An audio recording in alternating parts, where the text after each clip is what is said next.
This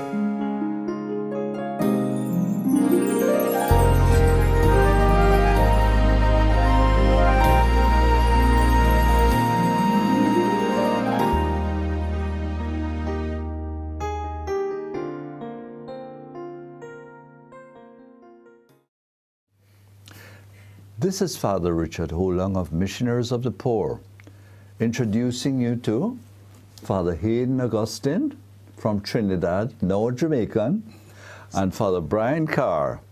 These men have really been the pillar of Missionaries of the Poor.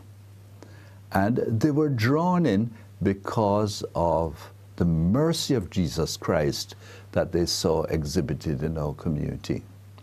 In this extraordinary Jubilee Year of Mercy, we present to you a special series on the mercy of God. One of the most powerful messages, Father Hayden and Father Brian, is this wonderful passage from Luke 4, verse 18. Jesus announces, "The Spirit of the Lord is upon me, because He has anointed me to bring glad tidings to the poor. He has sent me to proclaim liberty to captives and recovery of sight to the blind, to let the oppressed go free, and to proclaim a year acceptable to the Lord." Now, this is most extraordinary, no? It is, indeed. To proclaim a year acceptable to the Lord, which is a year of mercy. And our Pope Francis has come forward with exactly that. He announced this extraordinary year of mercy. Can you tell us a little bit about your own experiences? For instance, Father Hayden, you come from a fairly rich country, no? As far as Trinidad is in relationship to the rest of the Caribbean. You know, you have oil there. You asphalt. have asphalt there. You make iron there and steel and so forth. And yet you came to Jamaica.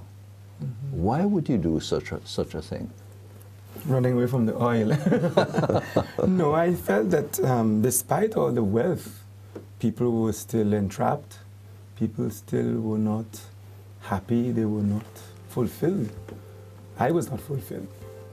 I felt totally empty of the joy of the Lord. I was bored in my job. I was working in Where were you working? I was working in an accountancy firm, doing accounts, auditing, books, and so on. And I just felt totally disconnected from everything and just drifting along. And yet this call kept coming back to me over and over again, that there is more you can. Somewhat like the rich young man, although I was not a rich young man, but somewhat like the rich young man who was looking for more. And Jamaica somehow appeared to me as a place. I don't know how it happened. Well, it happened because the Lord led me here. And then I met you, and you were busy with the poor, and that struck me very, very much. That one of those experiences have remained etched in my memory of you on this huge expanse of just mud, this play field that was pure dirt. It's called a common in a slum area, and the people were clamoring at you and shouting, not at you, but asking for your attention because they were so oppressed, they were so afraid, and looking for someone to represent them and to free them from their own captivity. Political violence was there. This is in 1980. And then, of course, you started Missionaries of the Poor, and one of the first places you took us to was the prisons, and that was a real powerful experience for me, a radical experience. I would have never dreamed of going into prison walls. But why would that attract you?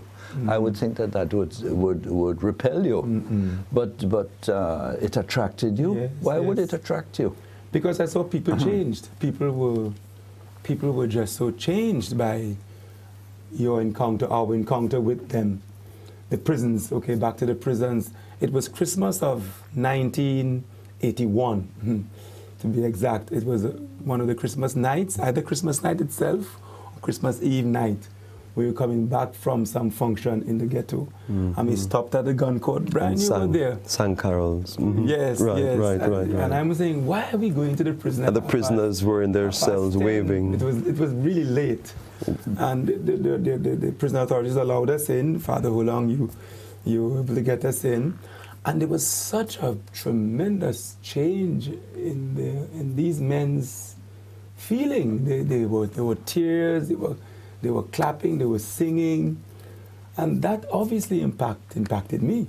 That these prisoners who were hardened criminals behind bars can shed tears and can sing carols, and it was just a chance visit. It was not planned. I don't think you planned it that you would visit at that hour. But that struck me, Father, as a ministry which we took on. You continued going there. We had a ministry to the prisoners. This is the gun court, no? The rehabilitation center on young men Road. who were Locked up for gun crimes. And that was a very powerful experience for me of setting the captives free. They were not set out of the prison walls, but a freedom took place, a liberation came over them. Just through the visit. Just through the visit. Yeah. Just through the visit. And all the other visits we made afterwards. Their whole personality changed. But why would you be attracted to that? I mean, most of the world at that time is running away from such experiences and such people. And yet, at the same time, you're a young man, no? You did not run away. You didn't say, Father, we mustn't go there. Okay, here it is, Christmas Eve night. I mean, but what was it inside of you? That yearning was there for a depth of happiness, which I didn't find back home in the superficial Christmas parties and drinking and, carrying on. There was a genuine joy. There was a true joy that I think all of us, all people seek. A depth of happiness, not just revelry and having a good time. And that's the experience of Christmas I've always had, actually. Eventide home, Brother Brian. Eventide home, we kept going to the Eventide home every Christmas since 1980 for the first 5 or 6 years. And Christmas Day, and again, it was a strange day to go to Eventide home, the home for all these reject, all these street people and mentally sick too. Mentally sick and huge population of vagrant people, homeless people. Some 700 people. But we spent Christmas Day there from 9 till 1, 4 hours of Christmas, the best part of Christmas Day. But it was the most enjoyable days of Christmas I ever had. Well, you're a funny guy. To spend your Christmas like that, people will tell you that. No? Yeah. No, and I think, Brother Brian, you were there. Yes, what I remember too was just these, when we went to the prison, these strong, muscular young men who, if you saw them in the dark of night, you would run. And they were there asking us to pray for them, to write letters to their families, telling us of their sins. And you just really felt just this yearning within them, and you're trying to be there with them in the suffering. The mercy of God, I guess, was gripping our hearts. And when we went to Eventide home, during the Christmas, we would bring oversized clothes and little scraps of food. That was just so simple, but the joy it brought, you really experienced. It wasn't gifts so much. Expensive gifts. We just gave what little simple offerings of kindness and gifts we could. And I remember there was a seed, because even when I went to work at the bank, I couldn't get that out of my mind. Well, why would you leave, by the way, the bank? You're another one. That's very strange. He was an account. Father Hayden was an account. You were at the bank. Boy, I wanted heavenly treasures. Yes, no, I remember I used to sit at that desk and see the face of the children. And really, well, not boredom, but you kind of felt the emptiness. That here am I, you know, conscious of all this immense suffering and not doing anything. And it's as the reading said, the Spirit of the Lord. I guess that's what really happened. I mean, the Spirit of the Lord came upon us and said, you know, move. You realize as you visit the poor that even with the simplest of a touch or a visit, that it brought so much. And then you yourself experienced so much. We were getting more than we were giving, really, because the Lord was truly working, I know, on my heart. Because I had never, one of the things I valued from Father was the way he would teach. You taught us to look at this old lady and see all these wrinkles, all these creases in her face, to recognize a different kind of beauty in the sufferings. Look at that man's shoes, or it's torn open, the toe is pushing out, you know, and the graciousness of the. We began to see a different side of beauty and the goodness of people, which is not just the pretty and the cosmetic and the refined. And you really began to be touched. You see a little child, you know, with a big. Father would always describe the bloated belly or the skinny limbs. And it stayed with us. At least it stayed with myself. I couldn't get those images. But remember now, and realize the that Spirit of the Lord is upon me. Exactly. What you just simply said. Exactly. But then the Spirit of the Lord is a whole different matter than the Spirit of the world. Mercy, Father. So Mercy. that you were seeing something that eyes have not seen, ears have not heard. You know, what truly the God has flesh, prepared. the enfleshment of God's word was literally unfolding before us. You know, that I have come to bring liberty to the captives. It wasn't just in words anymore, but the gladness. The gladness. You really experience that gladness. Yes. I must say that. I began to realize a joy. What is this gladness, Brother? A joy, Father, that was different from getting a paycheck. You know, when you visited the children and you showed kindness and they smile, or the prisoner, and he's, you know, you see his tears and you experience a joy within you, which is different from when I used to play tennis and chess when you were my teacher in high school with the Jesuits. You know, it was different from winning a chess match, you know, or a tennis. That joy you really felt deep within you, as a gift almost from the Lord. You know, that just remained with you. And it didn't go away. That was a funny thing. Oh yes, the other joys, you may forget about the chess match or but that joy, it remained. It was there, and you could always go back to those moments when you encounter the mercy of God working through your little acts of nothingness. You know, a little plate of food or a little sandwich that you would bring, or speaking, or a kind word with the to the old people.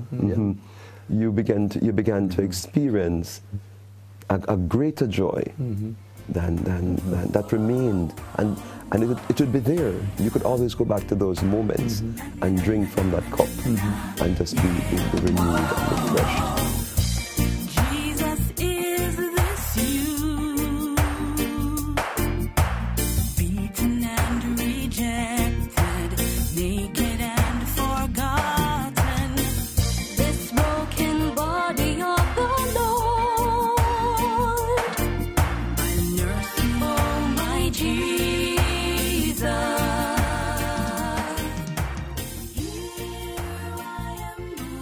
Every year we celebrate Christmas as missionaries of the poor by going down into the slums, into the centers, and jubilating with the children and the poor and feeding them, and it really is a right thing. Though. It's mysterious, though. But it's a manger, Father. It's like you're going back into the manger, where there is the filth and the dirt and the poor and the rejected and the forgotten, and discovering the Star of Bethlehem shining, Christ present. And I remember I remember in the Philippines, when we were on mission there years later, they have a tradition where they go around caroling.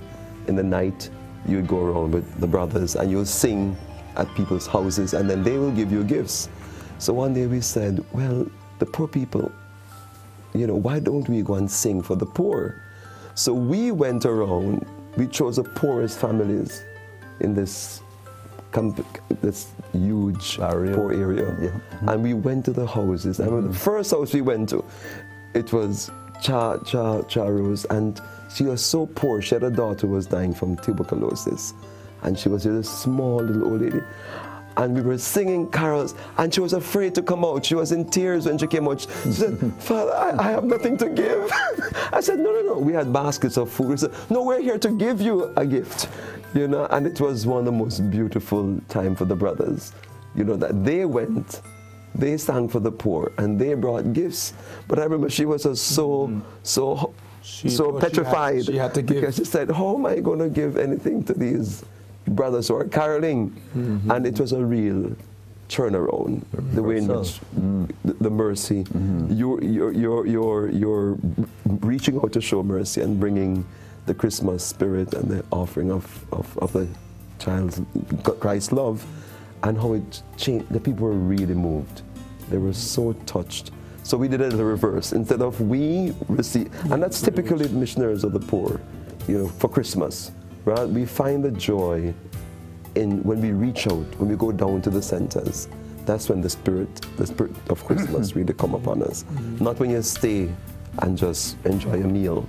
At least I've really experienced that the merciful love of God reaching out, the Spirit moving you as Jesus came down to be God's gift to us, that when we reach out and show mercy and extend kindness. When you reach out, Jesus reaches in into your very self, and you have emptied yourself out and you have made room, like Bethlehem. You've made room for Christ to come into yourselves. You know, I've always been that's a nice one. When you reach out, Jesus reaches in. Yes. I must hold on to that one. Yes. But the Spirit of the Lord is upon me, you know. There are so many ironies I find in this year of mercy. When you consider the more you give, it's very mysterious, but the more you give, the more you pour yourself out selflessly, the richer you become. So that the year of mercy is a way of celebrating happiness for yourself. It is not just simply happiness for others. And this is why I think Jesus must have been the happiest man who ever lived, no? Because he gave so much, he poured himself out onto death. And when he even announces in this passage in St. Luke chapter 4, the Spirit of the Lord is upon me, I have come to bring good news. Who can bring good news except the one who is most happy? And to the poorest of people, and to those, your enemies, the stranger, those who mourn, those who persecute you, and so forth. He pours himself out. And it's very strange. This is where the act of faith is really required, no? That we believe that by just pouring ourselves out, like casting your bread upon the waters, that so much more is returned to you than you could ever believe. Generosity. If we could only believe that. If the world could only believe that. It goes against the logic of the world. It goes against the logic of the world. And as you said, you know, because I remember the night when we did that, singing for the poor families, the brothers were really tired. We were really tired. And then you were refreshed. And we went out, and you're just energized by there was just a spirit of divine energy, happiness and joy that flooded the hearts of the brothers. The irony you were saying. Yes, the world promotes the opposite. Take care of yourself, keep all for yourself, protect it, you know, be careful how you share, because you don't know who you're sharing with, you know, my neighbor is going to cheat me. But Jesus says the opposite. He says, give it all away and you will get it back 100-fold. You know, and that's what we have experienced, I think, all of us, you know, in our missionary journey. That And in the most unlikely of places, like your favela in Philippines, but in the prison certainly, as I said, that night, and so many other times we have gone, including the most recent, these people who are locked in, incarcerated, being punished, they're considered dangerous for society. And here we just go with our guitars and drums and tambourines, and they are singing along with us, and they're praying, and they're expressing their faith, and they're sharing their struggles and confessing their sins. And it's a whole different experience from what a prisoner, the impression we have of a prisoner, someone to be shunned, he's marked, he's stigmatized, he's a con man. Well, when you think of Jubilee Year of Mercy too, it's good to remember it is for sinners and the worst of sinners. And where are the worst of sinners except in prisons? In prison. And there was MOP, Missionaries of the Poor, with the worst of sinners. When our sisters went in with us, Brother Brian, to the women's prison, to the women's prison, and also the men's prison, they told me frankly they were sort of petrified, no? And as we listened to the stories that were told of each of these people, we were saying, but these are gentle people. And you're hearing about murder, theft, cutlasses being used to wound people, no father, no mother, anger, hatred. A gun was there, I picked it up and I shot my friend. And you look at these gentle people and you say, how did it happen? And you begin to realize that, but for the grace of God, it could have been us. Could have been us. But because they're surrounded by these circumstances, and they got angry, and you go into a blind rage, and you pick up a gun or a cutlass, and you use it, and you realize it was a moment of madness. There was no sense in it at all. And here are these people coming to you now, and they're telling you these stories, and they're begging for mercy, and they say how foolish and crazy they were to do these things, And I think in the Jubilee Year of Mercy, yes, it is a visit, but also it's the forgiveness that people sense in the presence of someone like yourself and like yourself. Why has he come and spent his time with us? Why are these sisters washing my feet? These women were asking, why are these women hugging me when I'm a murderer? And the men themselves, likewise, they just enfolded the brothers with hugs, and they as you shared with us, Father, when you went there this Christmas for the prisons, you felt that even though you had to leave them in prison, but they really weren't in prison. They were really liberated spiritually. That there was such a joy and a sense of mercy that filled the men you were sharing with us, no? I found that interesting, that even though physically they were still in the prison, but by reaching out and enriching them with a simple visit, a simple meal, their hearts were set free. They're loved by God. They only came here because they really believe, these brothers really believe that God loves me, and therefore the brothers, love me. And that there's a liberation that happens, that I realize that even if you're rich and you can go anywhere in the world, you might be imprisoned. Exactly. The reverse can be so, But here are these people, they were free in the manner in which they danced and they played games like little children once again, it was marvelous. But didn't Jesus also mean that the imprisoned are also the rich, as you mentioned, who are also imprisoned by their own selfishness, their fears? Isn't that what happens also? I mean, with myself, I felt liberated from my own timidity, my own fears, my own confusion. When I went to these places, like the prisons in those early days, there was a whole new understanding of myself that took place. That I too was imprisoned in my own narrow world. And security. You Desire know, for security, yes. And when you hear about setting the captives free, that we hear from Luke chapter 4, there's a different type of liberation.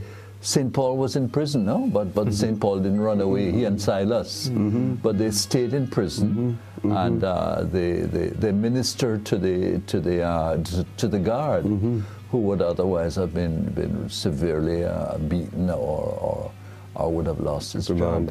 But they stayed there and they felt like free men.